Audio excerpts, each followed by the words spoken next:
یہ ہے وقت میڈیا۔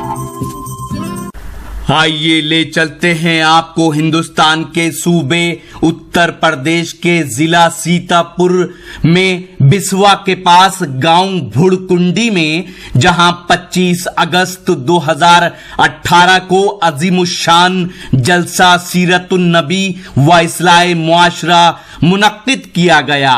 جلسے کے کنوینر رہے نیک دل خوبصورت انسان حضرت مولانا ظہیر احمد صاحب قاسمی۔ مجلس استقبالیہ رہے حافظ سلمان صاحب، حافظ سرتاج صاحب، مولانا عارفین صاحب۔ جلسہ انتظامیہ کمیٹی کے لوگوں کے نام ویڈیو کے بیچ بیچ میں دیکھیں۔ آئیے دیکھتے ہیں اب اس پروگرام کا یہ ویڈیو۔ انہیں جب نیند آئے تو سناؤ فیل کا قصہ، انہیں جب نیند آئے تو سناؤ فیل کا قصہ، یہی بچے ابابیلوں کا لشکر بن کے ابھریں گے، یہی بچے ابابیلوں کا لشکر بن کے ابھریں گے۔ آئیے دوستو، اب وقت بہت ہو رہا ہے اور بلا کسی تاخیر میں اب یہ چاہتا ہوں کہ میدان خطابت میں قدم رکھا جائے۔ یہ ایک ایسا میدان ہے جہاں سے قوموں کی صلاح و فلاح کا کام انجام دیا گیا۔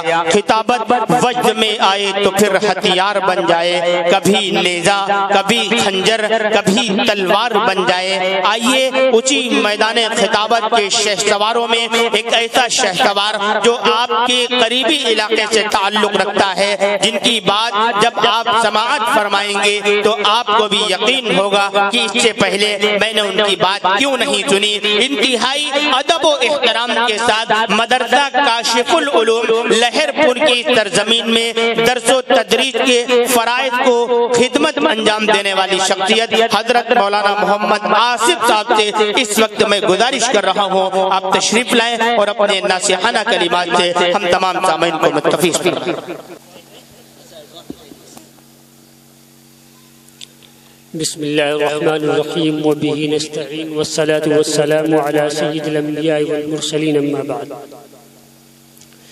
فاعوذ باللہ من الشیطان الرجیم بسم اللہ الرحمن الرحیم اقرأ باسم ربک الذی خلق خلق الانسان من علق اقرأ وربک الاکرم صدق اللہ العظیم۔ معزز سامعین، محترم بزرگوں اور دوستوں، پردہ نشین خواتین اسلام اور صدر باوقار اور دیگر رونق اسٹیج موقر شخصیات، آپ کو یہ پہلے سے معلوم ہے کہ یہ جلسہ سیرت النبی و اصلاح معاشرہ کے عنوان پہ رکھا گیا ہے۔ بظاہر تو ایسا محسوس ہوتا ہے کہ یہ لفظ بالکل عام فہم ہے، ایک نہیں درجنوں اشتہارات آپ دیکھتے ہیں، کسی پہ جلسہ سیرت النبی لکھا ہوا ہے، کسی پہ جلسہ اصلاح معاشرہ لکھا ہوا ہے۔ اس کے علاوہ مختلف گاؤں اور قصبات اور شہروں میں آپ دیکھتے ہوں گے کہ تنظیمیں قائم ہوتی ہیں، کسی کا نام اصلاح المسلمین ہے، کسی کا نام اصلاح معاشرہ ہے، کہیں انجمن اصلاح معاشرہ کے نام پہ کوئی کام کر رہا ہے۔ تو اس طرح کی مختلف تحریکیں چل رہی ہیں جن میں لگا ہوا ہے اصلاح کا لفظ، ان سب کا مقصد اصلاح معاشرہ ہے۔ تو بظاہر یہ بڑا عام فہم لفظ ہے، ہر آدمی جانتا ہے، اصلاح معاشرہ اشتہارات میں دیکھتا۔ پیچھے دیکھ رہے ہوں گے فلیکس بورڈ جو بنا ہوا اس پر بھی لکھا ہوا ہے، بڑا سا جلی حرفوں میں لکھا ہوا ہے اصلاح معاشرہ۔ آپ حضرات کی زبانوں پر بھی اصلاح معاشرہ کا ادا کرنا کوئی مشکل بات نہیں ہے، بڑا آسان لفظ ہے، لیکن حقیقت یہ ہے کہ یہ زبان پہ جتنا ہلکا پھلکا لفظ ہے، اس کی ادائیگی زبان سے جتنی ہی زیادہ آسان ہے، اگر آپ اس کی معنویت میں قدم رکھیں گے، اگر آپ اس کی حقیقت کو دیکھیں گے اور اس کی حقیقی تعمیر کی بلندیوں پر نظر ڈالیں گے، رب ذوالجلال کی قسم یہ اتنا مشکل کام ہے کہ اس کی بلندی نظر نہیں آئے گی، ہمارے سر سے ٹوپی نیچے آ جائے. کوئی معمولی کام نہیں اصلاح معاشرہ. ذرا غور کیجئے، اللہ نے ہماری اصلاح کے لیے تقریباً 1.25 لاکھ پیغمبر بھیجے. ارے آدم سے لے کر کے پیغمبر آخر الزمان جناب محمد رسول اللہ صلی اللہ علیہ وسلم تک تقریباً 1,24,000 انبیاء آئے. ان میں سے ہر ایک کی آمد کا دنیا میں بعثت کا مقصد کیا تھا؟ آدم کیوں آئے؟ شیش کیوں آئے؟ نوح کیوں آئے؟ موسیٰ کیوں آئے؟ ابراہیم کیوں آئے؟ عیسیٰ کیوں آئے؟ داؤد کیوں آئے؟ اور آخر میں تمام نبیوں کے سردار جناب محمد رسول اللہ کی تشریف لانے کا مقصد بھی یہی تھا کہ اللہ کی مخلوق جو زمین پر رہ رہی ہے اسے باہمی زندگی گزارنا ہے. اس کے علاوہ کچھ اور مقصد تھا؟ اللہ نے اپنی مخلوق کی اصلاح کے لیے 1.25 لاکھ انبیاء دنیا میں بھیجے اور سب نے اپنی امت کی اصلاح کے لیے بڑی محنتیں کی. اور کتنا مشکل کام ہے اصلاح کرنا. حضرت نوح علیہ السلام سے پوچھئے، جس اللہ کے نبی نے 950 سال محنت کی ہے، کہ جن میں اللہ نے مجھے مبعوث فرمایا ہے، جن کی طرف اللہ نے مجھے رسول بنا کر بھیجا ہے، ان افراد کی اصلاح ہو جائے. 950 برس محنت کرنے کے بعد ان کی محنت کا جو نتیجہ سامنے آتا ہے وہ 40 یا 80 افراد کی شکل ہے. ایک روایت میں آتا ہے کہ 40 افراد کی اصلاح ہوئی. ایک روایت میں آتا ہے کہ جو حضرت نوح علیہ السلام پر ایمان لے آئے ان کی تعداد 80 تھی. اور یہ روایت زیادہ صحت کے قریب معلوم ہوتی ہے کیونکہ جہاں جا کر کے طوفان کے بعد یہ لوگ آباد ہوئے تھے اس گاؤں کا نام سمانین رکھا گیا تھا جس کے معنی 80 کے آتے. تو معلوم ہوا 80 لوگوں نے وہ گاؤں آباد کیا ہے. تو بہرحال 950 سال اللہ کا نبی محنت کرے، اصلاح کی فکر کرے، تگو دو کرے، مشقت اٹھائے، قربانی پیش کرے، اور 950 سال کے بعد جن کی اصلاح ہوئی ہے وہ 80 افراد. اتنا مشکل کام. اور آگے بڑھیے. حضرت عیسیٰ علیہ السلام جو اللہ کے صاحب کتاب نبی رسول ہیں، اللہ نے انہیں ایک کتاب انجیل دے کر کے دنیا میں بھیجا اور جن پر محنت کی ان میں وہ لوگ جو واقعی جن کی اصلاح ہو چکی تھی، جو عیسیٰ علیہ السلام کے حوارین میں تھے، ان کے ساتھیوں میں تھے. ان میں سے ایک کو حضرت عیسیٰ علیہ السلام نے اپنا ہم سفر بنایا اور ایک سفر میں اسے ساتھ لے کر کے چلے. ظاہر سی بات ہے ایک تو وہ حضرت عیسیٰ علیہ السلام کے حوارین میں تھا ہی، اور اس کے علاوہ حضرت نے اسے اپنا رفیق سفر بھی منتخب کیا. تو معلوم حضرت عیسیٰ علیہ السلام کو یہ یقین تھا کہ یہ وہ شخص ہے جو واقعی میری تعلیم سے متاثر ہوا اور اس کی اصلاح ہو چکی ہے. تو اس کو ساتھ میں سفر میں لے کر کے چلے اور زیادہ سفر کے طور پہ راستے میں کچھ کھانے پینے کی ضرورت پیش آئے گی، اس لیے حضرت عیسیٰ علیہ السلام نے توشے کے طور پہ کھانے کے لیے 3 روٹیاں اپنے پاس رکھ لی اور وہ اپنے خادم اور اپنے حواری کے حوالے کر دی کہ ایک توشہ لے لو، ہو سکتا ہے راستے میں کبھی ضرورت پڑے، بھوک کا احساس ہو تو ہمارے کام آ جائے گا. بہرحال خادم نے وہ 3 روٹیاں اپنے ہاتھ میں لی اور چل پڑا. یہ وہ شخص ہے جس کے بارے میں عیسیٰ علیہ السلام کو یقین تھا کہ اس کی اصلاح ہوگی. راستے میں جب ضرورت محسوس ہوئی تھی عیسیٰ علیہ السلام کو، تو عیسیٰ علیہ السلام نے کہا بھائی کہاں ہے وہ توشہ، پیش کیا جائے. تو اس شخص نے وہ روٹیاں کھول کے سامنے رکھی تو 2 روٹی تو موجود تھی اور ایک ندارت تھی، ایک غائب تھی. حضرت عیسیٰ علیہ السلام نے سوال کیا بھائی وہ ایک تیسری روٹی کیا ہوئی؟ ہم تو 3 لے کے چلے تھے، ایک غائب کیسے ہو گئی؟ تو اس نے کہا حضرت مجھے پتہ نہیں. عیسیٰ علیہ السلام بہرحال نبی تھے، طرح طرح کے معجزات دکھائے کہ دیکھو میں نبی ہوں. مجھے پتہ لگانا آتا ہے، ساری چیزیں سامنے کی، کبھی کچھ دکھایا کبھی کچھ دکھایا، لیکن وہ اللہ کا بندہ اقرار کرنے کے لیے تیار نہیں ہوا۔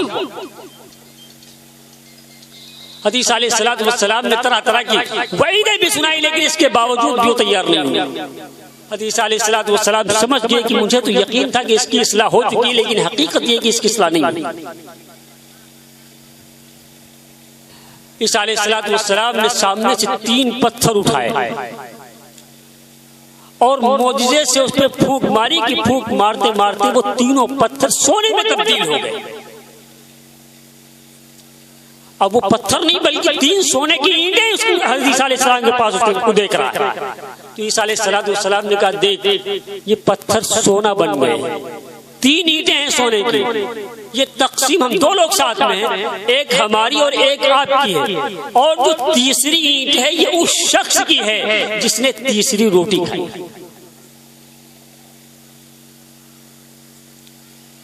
بہرحال دنیا کا لالچ دیا، ذرا اندازہ لگائیے وہ شخص اس شخص کی بات میں کر رہا ہوں جس کے بارے میں اللہ کے نبی کو یہ یقین ہے کہ اس کی اصلاح ہو چکی ہے، نبی نے محنت کی ہے اس پر۔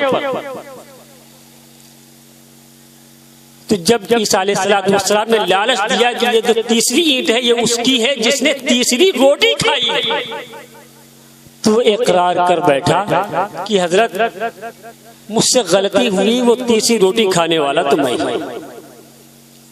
عیسیٰ علیہ السلام کو سونے کی ضرورت تو نہیں تھی، وہ 3 اینٹیں اسے دے دی، کہا جا یہ 3 اینٹیں تیری ہیں، لیکن آج سے مجھ سے تو جدا ہے، آج کے بعد تو میرے ساتھ نہیں جا سکتا۔ ذرا غور کیجیے، بظاہر تو 3 سونے کی اینٹیں ملی ہیں، لیکن اینٹیں پانے والے نے کیا پایا ہے اور کیا گنوایا ہے یہ اندازہ لگائیے۔ جو ملا ہے وہ سونا ملا ہے، اور جو اپنے ہاتھ سے ضائع کیا ہے اس نے وہ اللہ کے ایک نبی کا دامن اس نے چھوڑا۔ لیکن بہرحال اوپر سے تو بظاہر اصلاح محسوس ہوتی تھی، داڑھی لگی ہوئی ہے، ٹوپی لگی ہوئی ہے، کرتا پیجامہ ہے، بظاہر معلوم ہوتا ہے وضع قضا درست ہے، یہ واقعی مسلمان ہے، اللہ کا مقرب ہے، لیکن دل کیسا ہے ذرا اس پر بھی نظر جانی چاہیے۔ اور اصلاح کا تعلق لباس سے نہیں ہے، وضع قضا سے نہیں ہے، ظاہری جسم سے نہیں ہے، شکل صورت سے نہیں ہے، بلکہ اصلاح کا تعلق دل سے ہے۔ بسا اوقات لباس صاف ستھرا ہے، چہرہ مہروں پہ ڈھنگا نہیں ہے، سنوار کے رکھتا ہے، لیکن اس کی اصلاح اگر دیکھی جائے تو حقیقت میں نہیں ہو پائی ہے۔ کیوں؟ جتنا اوپر سے سفید نظر آ رہا ہے، حقیقت یہ ہے کہ سیرت نبوی میں اپنے آپ کو نہ ڈھالنے کی وجہ سے اندر سے دل اتنا ہی کالا ہے۔ اور اصلاح کا تعلق حدیث میں آتا ہے، اللہ کے رسول جناب محمد رسول اللہ صلی اللہ علیہ وسلم نے ارشاد فرمایا ان فی الجسد لمضغہ ان صلحت صلح الجسد کلہ وان فسدت فسد الجسد کلہ الا وہی القلب۔ اللہ کے نبی نے کیا ارشاد فرمایا؟ جسم میں ایک گوشت کا ٹکڑا ہے، اگر وہ صحیح ہے تو سارا نظام جسم صحیح ہے، اور اگر وہ فاسد ہے تو سارا نظام جسم فاسد ہے۔ وہ گوشت کا ٹکڑا کون سا ہے؟ اللہ کے نبی ارشاد فرماتے ہیں الا وہی القلب، وہ دل ہے۔ معلوم ہوا اصلاح کا تعلق دل سے ہے۔ اوپر سے تو مسجد میں بھی ملنے ہیں، نماز میں ملنے، اسٹیج پہ بیٹھے تقریر بھی کر رہے ہیں، ساری چیزیں ہو رہی ہیں، لیکن دل میں کتنی دنیا ہے اس کا ہمارے پاس کوئی پیمانہ نہیں۔ اللہ ہماری شکل نہیں دیکھ رہے ہیں، ہمارا لباس نہیں دیکھ رہے ہیں، ہماری داڑھی پہ اللہ کی نظر نہیں ہے، اللہ کی نظریں جو ٹکی ہوئی ہیں وہ ہمارے دل پہ ٹکی ہوئی ہیں، اور اللہ اسی کو دیکھتے، اللہ کی نظرگاہ ہمارا دل ہے۔ اور اگر اللہ شکلیں دیکھتے، اگر اللہ صورتیں دیکھتے، رب ذوالجلال کی قسم کبھی بھی بلال حبشی اس مسجد کے مؤذن نہ بن پاتے جس مسجد میں امامت کر رہا ہو دو جہاں کا سردار اور دونوں جہان کا سلطان جناب محمد رسول اللہ صلی اللہ علیہ وسلم۔ جہاں ہمارے آقا امامت فرما رہے ہو وہاں بلال حبشی جیسا کالا کلوٹا سیاہ فام اور حبشی نسل امامت کر رہا ہو۔ حبشی النسل، سیاہ فام تھے، کالے کلوٹے تھے بلال. اگر اللہ کو شکل منظور ہوتی، اگر اللہ کی نظریں ٹکی ہوتی کسی کی شباہت پر، کسی کی ظاہری شکل و صورت پر، تو بلال حبشی کا انتخاب نہ ہوتا. ایک تو وہ غیر عربی تھے، دوسرے شکل و صورت میں نہیں، کالے کلوٹے تھے. لیکن اللہ کی نظریں شکل میں نہیں ہوتی، صورتوں میں نہیں ہوتی، اللہ کی نظریں ٹکی ہوتی ہیں دلوں کے پاس. بلا شبہ بلال کالے ہیں، سیاہ فام ہیں، بد شکل ہیں، لیکن اللہ جو چیز دیکھتے ہیں وہ دل ہے. بلال کے کالے کلوٹے ہونے کے باوجود بھی بلال کا دل چاند سے زیادہ روشن ہے جو اللہ کو مطلوب ہے. تو معلوم یہ ہوا اصلاح کا تعلق دل سے ہے. تو ہماری اصلاح جب ہو سکتی ہے جب ہم وہ طریقہ اپنائیں جو انبیاء نے اصلاح کے لیے اپنایا، اور جو انبیاء نے محنتیں کی ہیں وہ ظاہری حیت بنانے پہ نہیں، کیونکہ ظاہر تو اندر کے تابع ہوتا ہے. اگر دل کی اصلاح ہو گئی تو اللہ کے نبی نے فرمایا سارا نظام خود بخود سنبھل جائے گا، ساری چیزیں خود بخود سنور جائیں گی. کیسے دل کی اصلاح ہوگی؟ اللہ کے نبی نے وہ کر کے بھی دکھلایا. اصلاح کے لیے میں نے بھی ایک بات کہی تھی، انجمنیں قائم ہو رہی ہیں، تنظیمیں بن رہی ہیں، لیکن اگر کسی کو برا لگے خدا را معاف کرنا، میں کہنے بڑا بے باک ہوں جب کوئی جھجک محسوس نہیں ہوتی ہے. اصلاح کیسے ہوگی؟ اصلاح معاشرہ کی تنظیم بن رہی ہے، اور جتنے اصلاح معاشرہ کے اراکین ہیں، صدر ہو، سیکریٹری ہو، خازن ہو، ممبران ہو، اگر نظر ڈالی جائے تو کوئی بیریش کے ہے، تو کوئی لباس شرعی سے کوسوں دور ہے، کسی کے بال مشکوک ہیں تو کسی کا جسم مشتبہ ہے، اور اس سے آگے بڑھیے کسی کے رزق کے بارے میں بھی اطمینان. تو تنظیم قائم کی ہے اصلاح معاشرہ کی، انجمن بنائی ہے اصلاح المسلمین کی، ٹھیکیدار بنے ہیں امت کی اصلاح کے. کون لوگ؟ جو امت کے سب سے بڑے رہزن ہیں، دین پر ڈاکہ ڈالنے والے ہیں، ریش کترنے والے، داڑھی مڈانے والے، مسجد کی صدارت لیے بیٹھے ہیں، مکاتب کا نظام ان کے ہاتھ میں ہے، اصلاح معاشرہ کی تنظیم کے ذمہ دار بنے بیٹھے ہیں. اب جو خود فسادی ہو، جو لٹیرا ہو، اب ذرا اندازہ لگائیے کیا اس سے اصلاح ہو سکتی ہے؟ ارے ایک مفسد کیا مصلح ہو سکتا ہے؟ کبھی نہیں، ممکن نہیں ہے. تو ان انجمنوں سے، ان تنظیموں سے اصلاح نہیں ہوگی. اصلاح جہد مسلسل چاہتی ہے، اصلاح مستقل کوشش چاہتی ہے. جو ہمارے نبی جناب محمد رسول اللہ نے کارنامہ انجام دیا اور جو طریقہ کار اپنایا ہے، وہ طریقہ جب ہم اپنائیں گے اس کے بعد امید کریں کہ ہو سکتا ہے اس طریقے سے امت کی اصلاح ہو جائے. وہ طریقہ کیا تھا؟ اس جلسے میں دیکھیں دو چیزیں لکھی ہوئی جلسے کے عنوان پہ، ایک اصلاح معاشرہ اور ایک سیرت النبی. دو باتیں لکھی ہوئی. تو اصلاح معاشرہ، معاشرے کی اصلاح موقوف ہے سیرت النبی پہ. تو پہلے معاشرے کی اصلاح کرنے والے اپنے آپ کو نبی کی سیرت کے سانچے میں ڈھالیں، اور اس کے بعد کوشش کریں کہ ہمارے ذریعے امت کی اصلاح ہو جائے. تو امید کی جا سکتی ہے، اس کے بغیر امید نہیں کی جا سکتی. اللہ کے نبی نے کیسے اصلاح کی؟ بھئی آج جو برائیاں ہمارے معاشرے میں ہیں، ان برائیوں کو تو ہم نہیں شمار کر سکتے ہیں. کیوں؟ اس لیے کہ شاید کوئی برائی ایسی جو ہمارے معاشرے میں نہ پائی جا رہی ہو، تو ان کا شمار کرنا تو ممکن نہیں ہے. کس بیانی ہمارے اندر، چغل خوری ہمارے اندر، مکاری ہمارے اندر، حرام خوری ہمارے اندر، جھوٹ ہمارے اندر، زنا ہمارے اندر عام ہو رہا ہے، شراب ایک مسلمان پی رہا ہے، چوری ایک مسلمان کر رہا ہے. تو ساری بیماریاں تو ہم میں، تو برائیاں تو میں نہیں بیان کر سکتا، لیکن شاید کوئی برائی ایسی ہو جو آج اس معاشرے میں نہ پائی جا رہی ہو، جس سے ہمارا معاشرہ خالی ہو. اور ہر برائی آج ہمارے معاشرے میں موجود ہے، ان کو گنانا مشکل ہی نہیں بلکہ ناممکن ہوتا جا رہا ہے. میں سچ کہتا ہوں، ایک دو زخم نہیں جس میں سارا چھلنی، ایک دو زخم نہیں جس میں سارا چھلنی. درد بیچارہ پریشان ہے، کہاں سے اٹھے، کون کون سی برائی ہم گنائیں گے. لیکن جو برائیاں آج موجود ہیں، یہ آج سے 1400 سال پہلے جناب محمد رسول اللہ صلی اللہ علیہ وسلم کی دنیا میں تشریف لانے سے پہلے بھی یہ برائیاں موجود تھیں. اگر آج ہمارے اندر کذب بیانی ہے تو اس وقت بھی تھی. آج اگر زنا ہے تو اس زمانے میں بھی زنا عام تھا. اگر آج شراب عام ہے تو اس زمانے میں بھی شراب عام تھی. تو آج جو برائیاں موجود ہیں آپ اللہ کے رسول کے زمانے میں جائیں گے تو اس وقت بھی یہ ساری چیزیں موجود تھی. بلکہ سچ یہ ہے کہ وہ زمانہ ایسا تھا جس میں ہر برائی اپنی انتہا کو پہنچی ہوئی تھی. اس درجے میں وہ لوگ تھے. بلکہ روایت میں تو اس زمانے کو زمانہ یہ ایسا کہا کہ زمانے جاہلیت, اور اس زمانے کے لوگوں کو جہلائے عرب کہا جاتا تھا. جہلائے عرب اس لیے نہیں کہا جاتا تھا کہ وہ لوگ پڑھے ہوئے نہیں تھے, وہ پڑھنا لکھنا نہیں جانتے تھے, بلکہ سچ یہ ہے کہ وہ تو پیدائشی طور پہ بڑے ادیب ہوتے تھے. چھوٹے چھوٹے بچے بھی ایسی شاعری کرتے تھے کہ آج کے دور کا شاعر دنگ رہ جائے گا.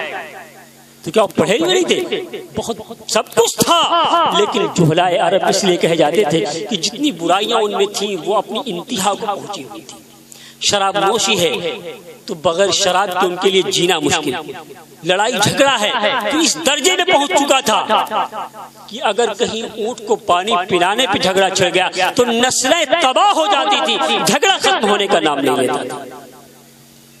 اگر کہیں کسی قبیلے میں ایک کا قتل ہو گیا تو قتل کا سلسلہ قبائل کے ختم ہونے تک ختم نہیں ہوتا تھا. تو اس زمانے کو زمانے جاہلیت اس لیے کہا گیا.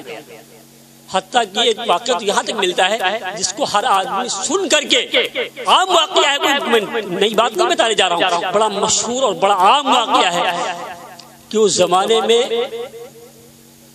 لڑکی کا پیدا ہونا بڑے عیب کی بات سمجھا جاتا تھا. اگر کسی کے یہاں کسی لڑکی نے جنم لے لیا تو لوگ سمجھتے تھے کہ یہ شخص پورے معاشرے میں سب سے زیادہ گھنونا ہے. تو ہر آدمی لڑکی پیدا ہونے کے بعد اسے کہیں لے جا کر کے کسی گڑھے میں جنگل میں جا کر کے کہیں دبا دیتا تھا. اور یہ صرف ایسی نہیں کہ برائی ان میں تھی, بلکہ یہ برائی تھی اور اس برائی کو بھی وہ اپنے لیے قابل فخر سمجھا کرتے تھے. ایک واقعہ ملتا ہے ایک شخص کا جو قبیلے بنو تمیم کا تھا غالباً. تو اپنی بیوی کو حالت حمل میں چھوڑ کر کے ایک سفر پہ نکل پڑتا ہے اور چلتے وقت اپنی بیوی کو یہ نصیحت کرتا ہے کہ دیکھ یہ میں رقم کچھ تجھے دے کے جا رہا ہوں, اگر کہیں تیرے بطن سے اولاد جو پیدا ہوگی وہ لڑکا ہو تو ساری رقم اس کی تعلیم و تعلم پہ خرچ کر دینا, اس کی تربیت پہ خرچ کرنا, اور اگر کہیں لڑکی پیدا ہو تو میں اس کی چیخ و پکار سننا پسند نہیں کرتا, جا کر کے کسی گڑھے میں دبا دینا. بہرحال یہ نصیحت کر کے شوہر تو چلا گیا. اس کے چلے جانے کے بعد بچی کی ولادت ہوئی. اب جب بچی پیدا ہوئی تو بہرحال ماں ہوتی ہے. کیسی بھی لڑکی ہو, ماں کا دل تو اتنا نرم ہوتا ہے کہ اپنی لڑکی جو زندہ ہے اس کو نہیں بلکہ اپنی مردہ اولاد کو بھی اگر اپنے ہاتھوں سے دفن کرنا پڑ جائے تو شاید ماں کا کلیجہ باہر آ جائے. وہ ماں کی ممتا ہوتی ہے. تو باپ تو کہہ کے چلا گیا کہ اگر لڑکی پیدا ہو تو جا کر کے کہیں دفن کر دینا.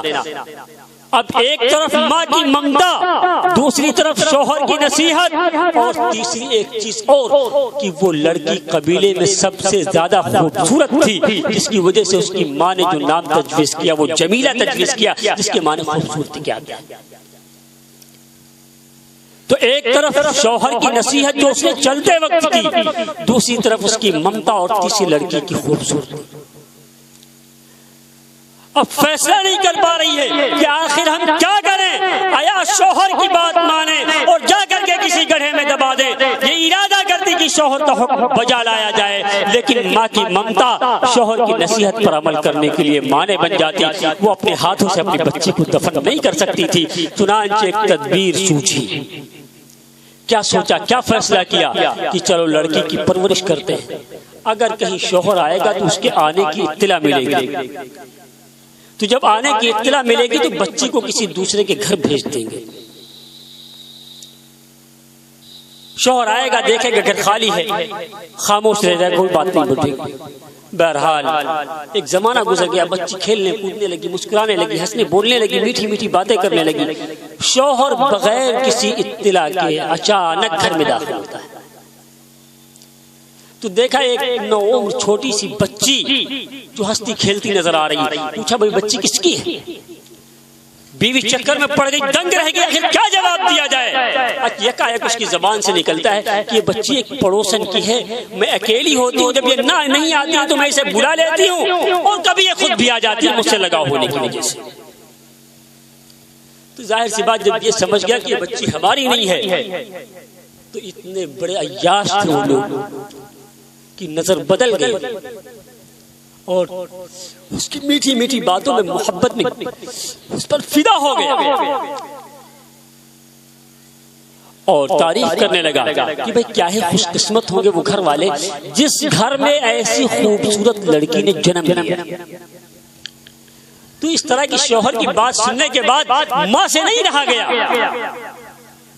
کہ بھائی جب یہ سمجھ رہا ہے کہ جس گھر میں بچی پیدا ہوئی ہے وہ خوش نصیب لوگ ہیں تو میں کیوں نہ بتا دوں کہ یہ خوشمتی کا صحرا آپ ہی کے سر پہ بندھا ہوا ہے. بہرحال ماں سے نہیں رہ گیا. جب سمجھا کہ لڑکی کی محبت جس طریقے سے میرے دل میں ہے اس کے باپ کے دل میں بھی بیٹھ چکی ہے، جگہ بنا چکی ہے، تو اب بتانے میں کیا حرج ہے. ماں نے ظاہر کر دیا کہ حضور والا آپ کہہ رہے ہیں کہ یہ خوش قسمت ہوں گے وہ گھر والے جہاں اس لڑکی نے جنم لیا ہے، یہ خوش قسمتی کا شرف تو آپ ہی کو حاصل ہے، یہ لڑکی تو آپ کی ہے. تو ادھر جو محبت تھی ساری محبت نفرت میں بدل گئی، اور اسی وقت اس نے قسم کھا لی کہ آج کے دن کا سورج غروب ہونے سے پہلے اس لڑکی کی زندگی کا سورج غروب کرنا. چنانچہ لڑکی کو اپنے ساتھ لیا، کدال ہاتھ میں لی، جنگل کی طرف روانہ ہوتا ہے. پہنچا، ایک گڑھا کھودنا شروع کیا. باپ کدال چلا رہا ہے، مٹی اڑتی ہے، باپ کے جسم میں گرتی ہے، بچی اپنے ننھے ننھے معصوم ہاتھوں سے جھاڑتی ہے، صاف کرتی ہے اور پوچھتی ہے ابا جان یہ گڑھا آپ کس کے لیے کھود رہے ہیں؟ کیا ضرورت ہے اس گڑھے کی؟ کیا کام ہے اس کا جس کے لیے آپ اتنی محنت کر رہے ہیں؟ دیکھیے کیا بے مروتی دکھا رہا ہے اور کیا اس کے الفاظ ہیں. کوئی بہانہ کر دیتا لیکن نہیں، ذرا بے مروتی کا اندازہ لگائیے. جوہلائے عرب کا کیا کہہ رہا ہے؟ یہ تیرے لیے کھودا جا رہا ہے، یہ گڑھا تیرے لیے تیار کیا جا رہا ہے. بچی سوال کرتی ہے ابا جان میرے لیے کیوں، میرا کیا قصور ہے؟ باپ کہتا ہے کہ تیرا قصور کوئی نہیں ہے، تیرا قصور سب سے بڑا یہی ہے کہ تو دنیا میں آئی کیوں، تجھے تو جینے کا حق ہی نہیں حاصل. بچی سوال کرتی ہے ابا جان کیوں؟ آپ شاید اس سے شرم محسوس کرتے ہوں گے کہ کوئی آپ کے گھر داماد بن کے آئے گا میری شادی کے بعد، میں قسم کھاتی ہوں کبھی شادی نہیں کروں گی. آپ سوچ رہے ہوں گے کہ لڑکی ہے کچھ کما نہیں سکتی، یہ بوجھ میرے اوپر بن جائے گی، میں قسم کھاتی ہوں کبھی آپ سے روٹی کا ٹکڑا نہیں مانگوں گی، محنت اور مشقت کر کے اپنی روزی خود کما لوں گی، خدا را مجھے دفن نہ کیجیے. بیٹی اور باپ کے درمیان یہ باتیں ہو رہی تھی. بیٹی نے دیکھا کہ باپ کے چہرے پہ داڑھی پہ کچھ دھول پڑی ہوئی ہے. بچی آگے بڑھی کہ باپ کے چہرے کی دھول صاف کر دی جائے. چہرے پہ ہاتھ بچی نے لگایا، باپ نے دھکا دیا، بیٹی گڑھے میں گری اور باپ نے اوپر سے پتھر بھر دیا. بہرحال جو اس نے قسم کھائی تھی قسم پوری کر دکھائی اس نے. تو یہ اندازہ لگائیے اہل عرب کتنے بڑے جاہل تھے اور کتنی برائیاں ان میں تھی. آپ سوچ رہے ہوں گے کہ یہ اہل عرب کا جو واقعہ ہے بڑا دل دہلا دینے والا ہے، ایسا ہم نہیں کر پائیں گے. ارے کر سکتے ہیں آپ؟ نہیں کر سکتے نا. ہاں ایسا اس لیے نہیں کر سکتے ہیں کہ وہ دور ٹیکنالوجی کا دور نہیں تھا، سائنس کا دور نہیں تھا. اتنی مشینریاں اور اتنے آلات اس وقت ایجاد نہیں ہوئے تھے کہ جن سے وہ پتہ لگا لیتے کہ جو ماں کے پیٹ میں اولاد پل رہی ہے یہ لڑکا ہے یا لڑکی. آج کے دور میں اتنی آسانیاں ہو گئی ہیں کہ بچے کے دنیا میں آنے سے پہلے مشینریوں کے ذریعے یہ پتہ لگایا جا سکتا ہے کہ ماں کے پیٹ میں جو پرورش پا رہی اولاد وہ لڑکا ہے لڑکی، اس کا بآسانی آج کے دور میں پتہ لگ جاتا ہے. تو ان کو پتہ ہی نہیں لگ پاتا تھا، اس لیے وہ دنیا میں آنے کے بعد لڑکی کو جا کر کے کہیں گڑھے میں دبا دیتے تھے. آج ہم کو پہلے سے پتہ لگ جاتا ہے کہ جو ماں کے بطن میں پرورش پا رہی ہے وہ لڑکی ہے یہ لڑکا. اس لیے اگر لڑکی ہے معلوم ہو گیا تو اگر کوئی شریف آدمی ہے، نیک طبیعت ہے، تو اس کا چہرہ تو ضرور اتر جاتا ہے، اور اگر کوئی واقعی بدتر ہے تو ایسی صورت میں گرم دواؤں کے ذریعے اس بچی کا حمل ہی ساقط کرا دیا جاتا ہے۔ تو وہ کم سے کم جب انہیں پتہ لگتا تھا دنیا میں آنے کے بعد تو وہ جا کر کے کسی گڑھے میں دبا دیتے تھے۔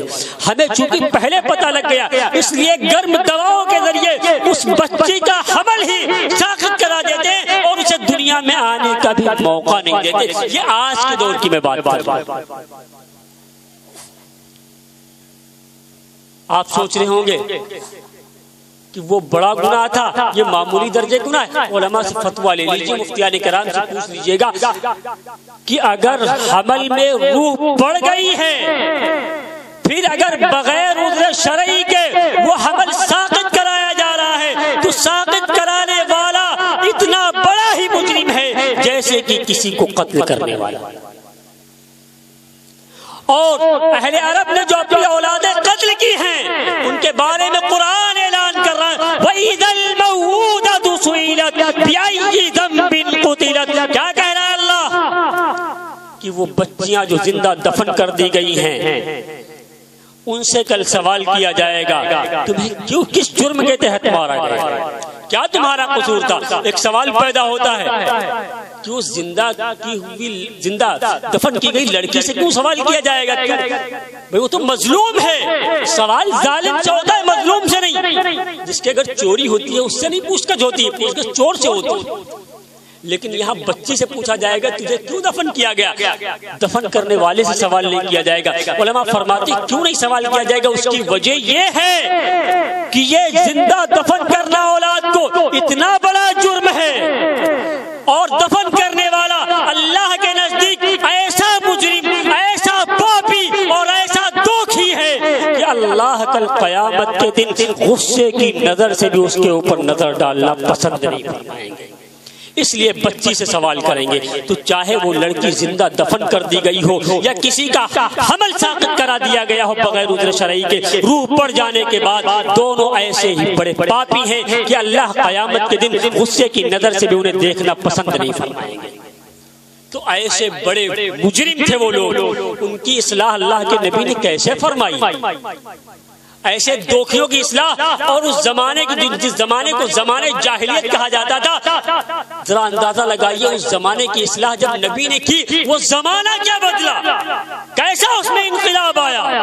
وہی زمانہ تو تھا جس زمانے کو زمانے جاہلیت کہا جاتا تھا، اللہ کے نبی نے اس پر محنت کی، اس کے لیے مشقتیں برداشت کی، راتوں کو روئے۔ آپ کی محنت اور آپ کی تگ و دو کا جو نتیجہ ظاہر ہوا، خدا کی قسم ایسا وہ نتیجہ ظاہر ہوا کہ قیامت کی صبح تک اس کی نظیر ملنا مشکل ہی نہیں بلکہ ناممکن ہے کہ وہ زمانہ جو زمانے جاہلیت کہلاتا تھا، وہ زمانہ جس زمانے میں ہر برائی انتہا کو پہنچی ہوئی تھی، نبی کی اصلاح کے بعد وہی زمانہ تو زمانے خیر القرون میں بدلتا ہے۔ اللہ کے نبی نے کیا فرمایا؟ خیر القرون قرنی۔ اگر کوئی زمانہ سب سے بہتر ہو سکتا ہے دنیا کے آباد ہونے سے لے کر کے اور قیامت کی صبح تک، تو سب سے بہتر زمانہ میرا زمانہ ہے۔ تو وہی زمانہ جو زمانے جاہلیت تھا، وہی زمانہ زمانے خیر القرون میں بدلتا ہے۔ خدا کی قسم اس زمانے سے بہتر کوئی زمانہ نہیں ہو سکتا۔ اور وہی لوگ جن کو کہا جاتا تھا کہ یہ جہلائے عرب ہیں، رب ذوالجلال کی قسم ان سے بڑا قیامت کی صبح تک کوئی دانشور پیدا نہیں ہو سکتا۔ ارے وہی تو عمر تھے کہ اصلاح سے پہلے نبی کے قتل کے ارادے سے نکلتے ہیں، اور اصلاح کے بعد نبی کے ایسے غلام ہوتے ہیں کہ جن کی نبی کی غلاموں کی فہرست میں داخل ہونے کے بعد اعلانیہ طور پہ نماز ہوتی ہے۔ اور ایسی اصلاح کا اندازہ لگائیے، قیامت کی صبح تک اللہ کے نبی نے جو اصلاح کے لیے محنت کی۔ میں بڑی بات سمیٹ کے کر رہا ہوں، بہت مختصر بات اپنی کر رہا ہوں، بہت جلدی انشاءاللہ آپ سے رخصت چاہوں گا ہو جاتا ہوں کہ کیسی محنت کی۔ آج دنیا کی کوئی بھی درسگاہ یہ چیلنج نہیں کر سکتی ہے کہ اس درسگاہ کے سارے تلامذہ جن کے اوپر ان کے مربی نے محنت کی، مشقت کی، سب کے اوپر برابر محنت کی، لیکن جو اس کی تربیت میں تھے، جو اس کے پاس تعلیم حاصل کر رہے تھے، جو اپنی تربیت کر رہے تھے، کوئی خانقاہ کا شیخ، کوئی مدرسے کا مدرس، کوئی مکتب کا استاذ، کوئی مدرسے کا محتمم یہ دعویٰ نہیں کر سکتا کہ ہمارے سامنے جو طلبہ بیٹھے ہوئے ہیں، جو ہمارے پاس تربیت کے لیے آئے ہیں، یہ سارے طلبہ اچھے ہیں۔ کوئی چیلنج نہیں کر سکتا، اور یہ میں کہہ سکتا ہوں پورے دعوے کے ساتھ کہ سارے کے سارے لوگ ایک جیسے نہیں ہو سکتے، سارے تلامذہ ایسے نہیں ہو سکتے جن میں کوئی نقص نہ باقی رہ جائے۔ اگر ہمارے پاس 10 بچے پڑھ رہے ہیں، تعلیم حاصل کر رہے ہیں، اپنی تربیت کے لیے آئے ہیں، 10 کے بارے میں ہم نہیں کہہ سکتے کہ 10 کی اصلاح ہو جائے گی، یہ ضرور کہہ سکتے ہیں کہ ان میں سے کچھ میں نقص ضرور ہوگا، اس میں تو قسم کھائی جائے گی، کمی ضرور رہ جائے گی۔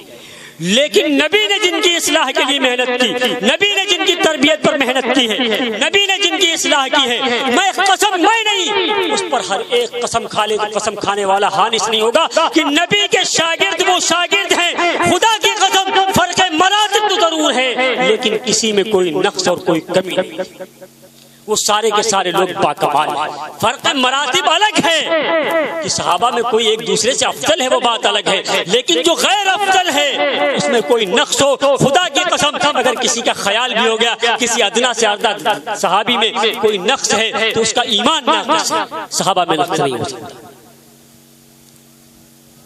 میں ایک مثال دے دوں، ذرا اندازہ لگائیے اس درسگاہ کے وہ لوگ ہیں جن کا نام تو سر فہرست ہے صحابہ میں، لیکن اعلیٰ درجے کے صحابہ صدیق اکبر تھے، عمر فاروق تھے، حضرت عثمان تھے، حضرت علی تھے، جو خلفائے راشدین صحابہ میں سب سے سر فہرست ہے یا نہیں ہے؟ بس صحابہ میں سب سے افضل صدیق اکبر ہے، اس کے بعد عمر فاروق ہے، پھر حضرت عثمان ہے، پھر حضرت علی رضی اللہ تعالیٰ عنہ، یہ ہیں سب سے افضل صحابہ میں۔ لیکن اس کا مطلب یہ نہیں کہ ان کے علاوہ جو دوسرے صحابہ ہیں ان میں کوئی نقص ہے، خدا کی قسم نہیں۔ میں ایک واقعہ سناتا ہوں، آپ اندازہ لگائیے گا، اس میں کوئی نقص نہیں۔ صحابہ نبی کی درسگاہ کا ہر طالب علم مکمل ہے۔ حضرت عباس رضی اللہ تعالیٰ عنہ جو آپ کے چچا تھے، اور عمر اگر دیکھی جائے تو تقریباً ہم عمر تھے۔ حضرت عباس رضی اللہ تعالیٰ عنہ کی عمر 2-3 سال زیادہ تھی، اللہ کے رسول صلی اللہ علیہ وسلم کی عمر 2-3 سال کم تھی، تو 2-3 سال کا فرق کوئی فرق نہیں ہوتا ہے، تو ہم عمر ہی تھے اللہ کے رسول صلی اللہ علیہ وسلم، تو ساتھ میں رہے، بچپن ساتھ میں گزرا، جوانی ساتھ میں گزری، ایک ساتھ بچپن ایک ساتھ جوانی۔ ایک مرتبہ کسی سوال کرنے والے نے حضرت عباس رضی اللہ تعالیٰ عنہ سوال کیا، کیونکہ دونوں لوگ دیکھنے میں برابر محسوس ہوتے تھے، اور ایک طرف حضرت عباس کا رشتہ تھا کہ آپ صلی اللہ علیہ وسلم کے چچا ہیں اور آپ ان کے بھتیجے ہیں، اور دوسری طرف ایک اور رشتہ ہے روحانیت کا کہ ایک طرف حضرت عباس باپ کے داخل ہیں، چچا ہیں، اور اللہ کے رسول صلی اللہ علیہ وسلم بھتیجے ہونے کے داخل، وجہ سے آپ کے بچے ہیں، لیکن دوسرا رشتہ اور یہ ہے کہ اللہ کے رسول صلی اللہ علیہ وسلم کے غلاموں میں سے حضرت عباس رضی اللہ تعالیٰ عنہ۔ تو کسی سوال کرنے والے نے سوال کیا کس سے؟ اللہ کے رسول کے چچا سے نہیں، بلکہ اللہ کے رسول کے غلام حضرت عباس سے۔ ذرا میری بات پہ غور کیجئے گا، کیا کہہ رہا ہوں؟ چچا سے سوال نہیں ہو رہا ہے، حضرت عباس سے سوال ہو رہا ہے، جو اللہ کے رسول کی چچا ہونے کے ساتھ نبی کے غلاموں میں بھی شامل ہیں۔ تو سوال کرنے والے نے سوال کیا، اے عباس کیا آپ بڑے ہیں عمر میں یا اللہ کے رسول بڑے؟ کیا سوال کر رہا ہے سوال کرنے والا؟ انت اکبر منہ، کیا آپ ان سے بڑے ہیں یا وہ آپ سے بڑے ہیں؟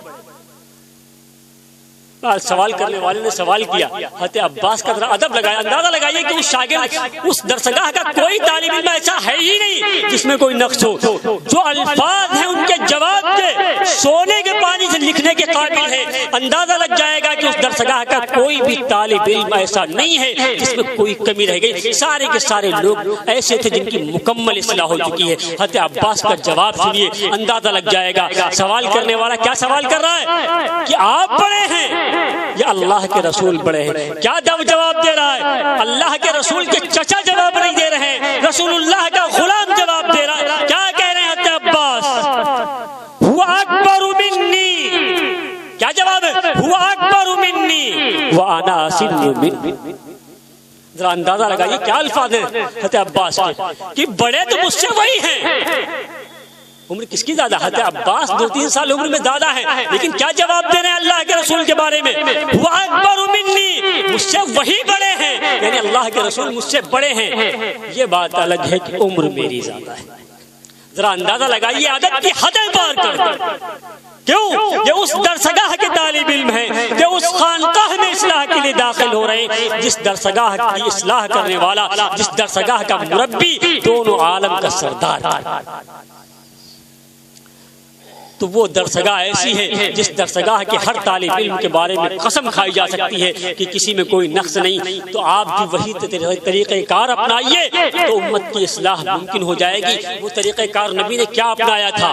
بھائی اصلاح کی ابتدا کہاں سے اللہ کے نبی نے کی تھی؟ وہ پیغام جو میں نے شروع میں آپ کے سامنے پیش کیا قرآن حکیم کی آیات کے ذریعے. کیا فرمایا اللہ نے؟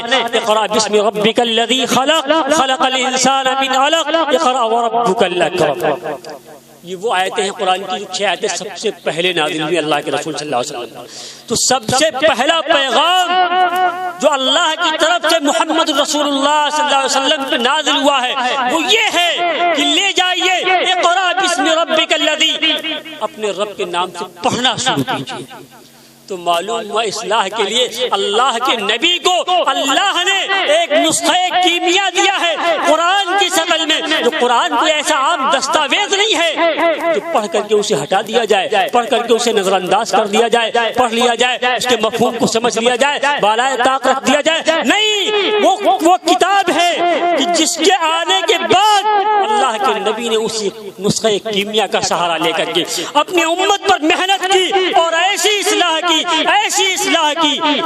کہ درسگاہ کا ہر طالب علم مکمل اس کی اصلاح ہی نہیں ہوئی بلکہ پوری امت کے لیے مصلح بن کر کے تیار ہوا. تو وہ نسخہ کیمیا جو اللہ کے نبی نے صحابہ میں پیش کیا، جہلائے عرب کے سامنے پیش کیا، اور وہ سب سے بڑے دانشور بن گئے امت کے. زمانے جاہلیت میں لے کر کے وہ نسخہ کیمیا اللہ کے نبی نے رکھ دیا تو وہ زمانہ خیر القرون میں بدل گیا. وہ لوگ جو بدتر دنیا کے بدترین لوگ سمجھے جاتے تھے، قیامت کی صبح تک سب سے بہتر افراد میں ان کا شمار ہونے لگا. وہ نسخہ کیمیا قرآن تھا جو اللہ کے نبی نے لا کر کے دیا، اور اس کے بعد اللہ کے نبی نے اسی نسخے کو لوگوں کے سامنے رکھا. سے صحابہ کی اصلاح ہوئی. اگر اسی نسخے کو لے کر کے اور پھر مسلسل محنت اور مستقل کوشش کریں گے تو امید ہی نہیں بلکہ یقین ہے کہ پوری امت کی اصلاح آسان ہو جائے گی. اس کے بغیر اصلاح نہیں ہو سکتی. دعا کیجئے کہ اللہ ہم سب کو وہی طریقہ اصلاح کے لیے مرحمت فرما دے جس طریقے پر اللہ نے اپنی امت کی اصلاح کے لیے محنت کی اور جس طریقے سے زمانے جاہلیت کو خیر القرون میں بدل دیا. دعا کیجئے اللہ ہم سب کو کہی گئی باتوں پر عمل کی توفیق عطا فرمائے. وآخر دعوانا الحمدللہ رب العالمین. مبارکباد کے مستحق حضرت مولانا محمد آصف صاحب دامت برکاتہم العالیہ جو اپنے قیمتی خطاب سے نواز رہے تھے. صحابہ اکرام رضوان اللہ علیہم اجمعین کے متعلق تفصیل سے روشنی ڈالی. ہم سب کی یہ ذمہ داری ہے کہ ہم ان کو اپنا قائد اور اپنا رہبر اور اپنا رہنما سمجھیں کہ نبی بھی روٹ جائیں گے، خدا بھی روٹ جائے گا. صحابہ سے اگر الفت کا رشتہ ٹوٹ جائے گا جسے ذرہ برابر بھی قدورت ہے صحابہ سے، جسے ذرہ برابر بھی قدورت ہے صحابہ سے، قسم اللہ کی اس کا مقدر پھوٹ جائے گا، قسم اللہ کی اس کا مقدر پھوٹ جائے گا. آئیے یہ ہماری ذمہ داری ہے کہ ہم وقت کی آنکھیں کھولیں، حقیقت کا چشمہ لگا کر اپنے دین کا مطالعہ کریں. کیونکہ آج ہم جو بگڑ رہے ہیں سماج کے اندر، سوسائٹی کے اندر اور معاشرے کے اندر جو برائیاں عام ہو رہی ہیں وہ ہماری صحبتیں بگڑ رہی ہیں، ہم بری صحبتیں اختیار کر رہے ہیں، انہیں ہمیں چھوڑنا چاہیے. اس کا ایک میسج ہمیں دے کر رخصت ہوئے. انہی کی بات کو میں اس انداز سے بھی کہہ سکتا ہوں کہ حقیقت سامنے آ کر کہانی چھین لیتی ہے، حقیقت سامنے آ کر کہانی چھین لیتی ہے، خطا انسان کی آنکھوں کا پانی چھین لیتی ہے، خطا انسان کی آنکھوں کا پانی چھین لیتی ہے، اور بری صحبت سے بچنے کی ہمیشہ فکر کرنا دا۔ مولانا آصف صاحب کا پیغام کہ بری صحبت سے بچنے کی ہمیشہ فکر کرنا دا، بری صحبت سے بچنے کی ہمیشہ فکر کرنا دا، یہ اکثر نوجوانوں کی جوانی چھین لیتی ہے، یہ اکثر نوجوانوں کی جوانی چھین لیتی ہے۔ بہت ہی اچھا پیغام دے کر رخصت ہوئے۔ سنت میرے رسول کی یہ بھی ہے دوستو، بیمار ہو کوئی بھی عیادت کیا کرو، گر چاہتے ہو روزی میں برکت تمہیں ملے، گر چاہتے ہو روزی میں برکت تمہیں ملے، پڑھ کر نماز فجر تلاوت کیا کرو، پڑھ کر نماز فجر تلاوت کیا کرو۔ اب آئیے دوستو، آج ہی یوٹیوب پر ہمارا چینل وقت میڈیا جوائن کریں، یوٹیوب کے سرچ آپشن میں جائیں اور لکھیں WAQT وقت MEDIA میڈیا، وقت میڈیا لکھ کر ہمارے چینل کو سبسکرائب کریں اور گھنٹی والا آئیکن کلک کرنا نہ بھولیں تاکہ آپ کو لیٹسٹ مشاعرے، کبھی سمیلن، نعتیہ مشاعرے، جلسے، کانفرنس اور دیگر پروگرام کی اپڈیٹ گھر بیٹھے ملے۔ اپنے پروگرام کی کوریج وقت میڈیا کے ذریعے پوری دنیا تک پہنچانا چاہتے ہیں تو آج ہی ہم سے کانٹیکٹ کریں۔ ہمارا کانٹیکٹ نمبر ہے 9997640286۔ آپ چاہیں تو SMS بھی کر سکتے ہیں یا واٹس ایپ بھی۔ مجھے اجازت دیجیے۔